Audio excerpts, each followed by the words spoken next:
Hi, my name is Rob Brennan with Epson, and I'm pleased to welcome you here to the Epson booth at CEDIA 2025 in Denver. You know, we're doing a lot of cool things here at Epson at CEDIA. One of the favorites that we have, however, is the Epson shootout experience. What we're showing is our new, well, let's be honest, relatively new. They were announced last year at CEDIA, Q-Series products against the competition. What we really hope to show in this shootout is how Epson can help dealers really grow their projector business.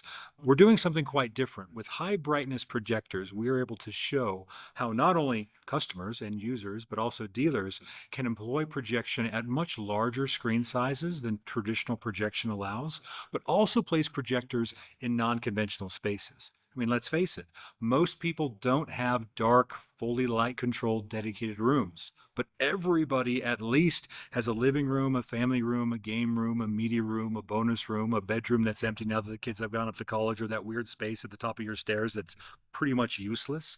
And in those spaces that are not dedicated and not light controlled, and you're not willing to paint them black, we typically only put TVs.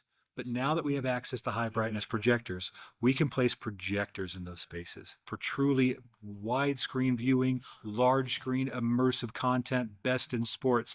And that's what we're showing here at the Epson booth. It really is a bright, pun intended, future when it comes to projection, thanks to Epson and the Q series models. So here in the demo shootout room, we have a couple of different kind of key matchups that we're trying to show. The first is the Epson QL3000. It's our 6,000 lumen interchangeable lens projector. We're showing it with our standard lens, which is the M15. The lens and projector combined have an MSRP of $17,880. So we're comparing that to two competitors. Well, one is the Sony Bravia 8, aka the XW6100. That is a $19,000 projector, but only 2,700 lumens of brightness. So the Epson gives you twice the brightness for slightly less money.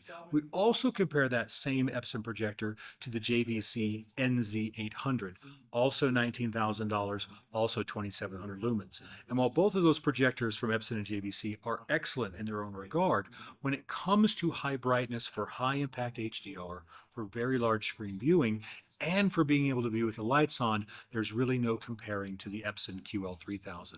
In addition, we're showing the QB1000, which is an integrated lens projector, part of Epson's Q series lineup, that retails for $8,000, that's the MSRP, and delivers 3,300 lumens of brightness.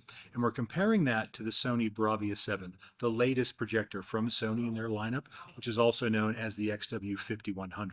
Now, in this case, the Epson enjoys a $2,000 price advantage at $8,000 compared to the $10,000 Sony, and also 50% brighter because the QB1000 is 3,300 lumens, whereas the Sony is 2,200 lumens.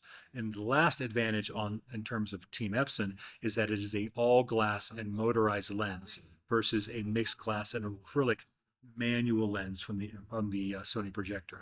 And again, with that increase of brightness, not only is it a better value proposition overall, but better specular highlights when it comes to HDR, the ability to go slightly larger in the screens. And while I wouldn't necessarily put a 3,300 lumen projector in a painted white room with all the windows open in the middle of the day, we certainly can turn on at least a couple of lights and operate outside of a fully dark environment. So that's what we're showing here at the shootout, is how Epson and the flexible installation options from all of the Q series, QB1000 through 3000, QL3000 and QL7000, provide you with a numerous number of applications that you can solve for, screen sizes you can deploy, and environments in which you can project your favorite movies, video games, TV shows, and sports.